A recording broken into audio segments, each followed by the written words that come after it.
அனைவருக்கும் வணக்கம். 2011ஆம் ஆண்டு குரூப் 1 கேட்கப்பட்ட கேள்வி.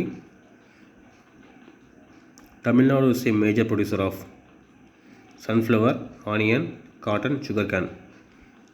Option D sugar cane. So தமிழ்நாட்டில் அதிகமாக விளைவிக்கிறது சுகர் கேன். ஸோ கொடுக்கப்பட்ட ஆப்ஷன்ஸில் sunflower, onion, cotton, sugar cane கேட்டிருக்காங்க. சுகர் கேன் தான் தமிழ்நாட்டில் அதிகமாக விளைவிக்கக்கூடிய பொருள் இல்லை crop. Which is the name of Tamil Nadu state bird? தமிழ்நாட்டின் மாநில பறவை எதுன்னு கேட்டிருக்காங்க. பீகாக், எமரால்ட் டவ், பேரட், குயில். So which is the name of the Tamil Nadu state bird? Peacock, emerald dove, parrot, குயில். ஸோ ஆன்சர் வந்து எமரால்ட் டவ். எமரால்ட் டவ் தான் தமிழ்நாடோட state bird. The queen who took the lead in the South Indian rebellion was?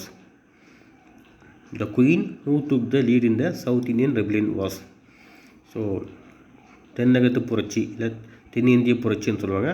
So அந்த புரட்சியை முன்னிறுத்தி சென்ற ராணி யாருன்னு கேட்டிருக்காங்க. ஸோ ஜக்கம்மா, வெள்ளை நாச்சியார், முத்தையம்மாள், வேலு நாச்சியார். ஆன்சர் வந்து Velu Nachiyar. So south India ரிபிலியனில் பொறுத்த வரைக்கும் வேலு நாச்சியார் தான் லீட் பண்ணாங்க. வேலு நாச்சியார். நன்றி, வணக்கம்.